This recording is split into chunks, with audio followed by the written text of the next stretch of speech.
दुनिया से मैं हारा तो आया तेरे द्वार। दुनिया से मैं हारा तो आया तेरे द्वार। यहाँ पे भी मैं हारा, कहाँ जाऊँ मैं सरकार। नमस्ते मित्रों, जय सिया राम, जय नीम करौली बाबा। पूज्य गुरुदेव बाबा नीम करौली की कृपा से आशा करता हूँ आप सभी लोग कुशलतापूर्वक होंगे एवं प्रसन्नचित होंगे। इन्हीं शुभ मंगल कामनाओं के साथ चलते हैं आज के क्रमांक की ओर। मित्रों, अंतर्दृष्टि एक व्यक्ति के व्यक्तित्व का दर्पण होता है।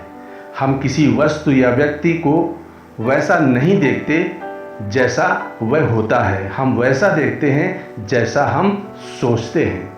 भेद दृष्टि में नहीं, दृष्टिकोण में है। किसी वस्तु, व्यक्ति या स्थिति में गुण दोष, सुख दुख हम अपनी मन स्थिति के अनुसार देखते हैं। प्रत्येक व्यक्ति के पास दो प्रकार की दृष्टियां होती हैं।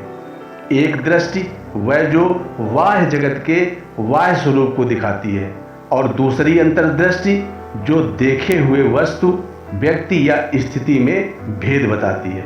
सही गलत, उचित अनुचित, पाप पुण्य, सत्य असत्य, अनुकूल प्रतिकूल का ज्ञान कराती है।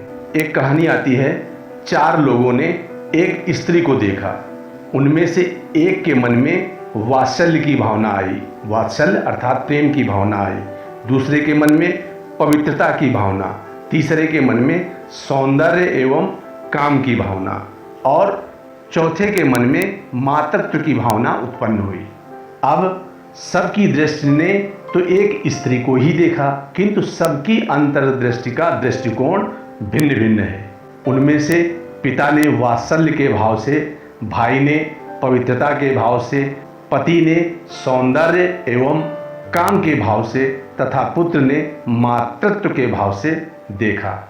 इसी प्रकार एक ही परिस्थिति को अलग अलग लोग अपनी अलग अलग मना स्थिति के अनुसार अलग अलग ढंग से देखते हैं।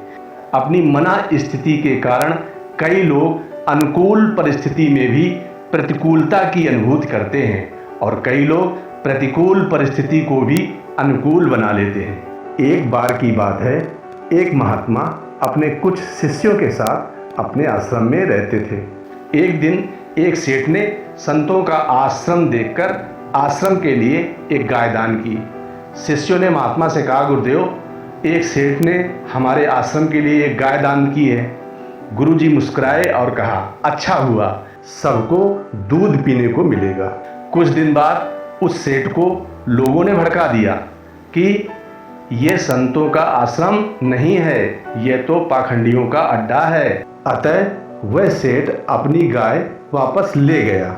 शिष्यों ने पुनः महात्मा से कहा, गुरुदेव, वह सेठ तो अपनी गाय वापस ले गया। गुरुजी ने मुस्कुराते हुए कहा, यह तो बहुत अच्छा हुआ, गोबर फेंकने के झंझट से मुक्ति मिली। मित्रों, कहने का आशय, जब परिस्थिति बदले तो अपनी मना स्थिति बदल लो, फिर दुख भी सुख में बदल जाएगा। सारा खेल तो दृष्टिकोण का है। प्रसन्नता के लिए स्थिति नहीं, मनोवृत्ति सकारात्मक होनी चाहिए, अर्थात हमारी सोच सकारात्मक होनी चाहिए। एक बार एक संत अपने 2 शिष्यों के साथ चतुर्मास का व्रत लिए तीर्थाटन करते हुए 4 माह पश्चात अपने आश्रम में आए तो देखा कि उनकी कुटिया का आधा हिस्सा आंधी में उड़ गया था। यह देखकर शिष्यों को बड़ा क्रोध आया और बोले, हे भगवान, ये तेरा कैसा न्याय है? हम तुम्हारी इतनी पूजा आराधना करते हैं, फिर भी तूने हमारी आधी कुटिया उजाड़ दी, और वहीं पापियों के महल जैसे के तैसे खड़े हैं। किंतु गुरु जी के नेत्र सजल थे। वे आसमान की तरफ देखकर ईश्वर का धन्यवाद कर रहे थे कि हे नाथ, हे परमात्मा, आप कितने दयालु हैं। इन आंधियों का क्या भरोसा, इन्होंने तो पूरा आश्रम ही उजाड़ दिया होता, किंतु आपकी कृपा करुणा ने हमारी आधी कुटिया बचा ली। हम गरीबों का आप कितना ध्यान रखते हैं। आपकी इस दया के लिए आपको कोटि कोटि धन्यवाद, कोटि कोटि धन्यवाद। शिष्यों के मन में रोष था, हृदय में जलन थी, वे आहत होकर दुखी थे। वहीं गुरु जी के मन में परमात्मा के प्रति कृतज्ञता थी। वे पुलकित और आनंदित होकर भाव विभोर हो रहे थे। रात्रि में शिष्यों को नींद नहीं आई क्योंकि वे क्रोध और दुख से भरे थे। वहीं गुरुजी आनंद के साथ सुख से सो रहे थे। प्रातःकाल पुनः गुरुजी ने उठकर परमात्मा को धन्यवाद दिया कि हे दयानिधान, आज तेरी अनुकंपा से खुले आसमान में सोने को मिला। चंद्रमा और सितारों से भरे अंबर का दर्शन कितना सुखद होता है, इसकी अनुभूति आज हुई है।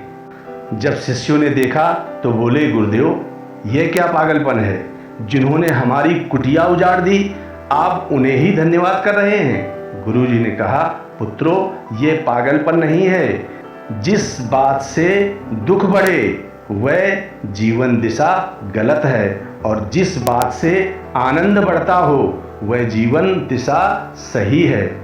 मैंने परमात्मा का धन्यवाद किया, मेरा सुख बढ़ा। तुमने क्रोध किया, तुम्हारा दुख बढ़ा। तुम लोग रात भर क्रोध और हताशा के कारण बेचैन रहे, और मैं सुख और आनंद के साथ रात में सोया। मैं आनंदित हूँ, शांत हूँ, और तुम लोग क्रोधित हो, अशांत हो। तुम ही बताओ कौन सी जीवन दिशा सही है, कौन सी जीवन दिशा उत्तम है। मित्रों, सत्य ही कहा गया है, हमारी नकारात्मक अंतर्दृष्टि जीवन को दुख और निराशा से भर देती है। वहीं सकारात्मक दृष्टिकोण वाले व्यक्ति का जीवन सुख और आनंद से भर जाता है। अर्थात सकारात्मक दृष्टिकोण वाले व्यक्ति का जीवन सुख और आनंद से भरा होता है।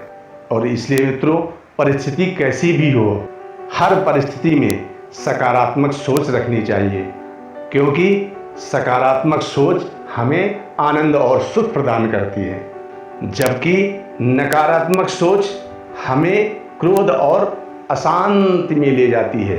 अर्थात नकारात्मक सोच हमें अशांति प्रदान करती है, हमें क्रोध प्रदान करती है।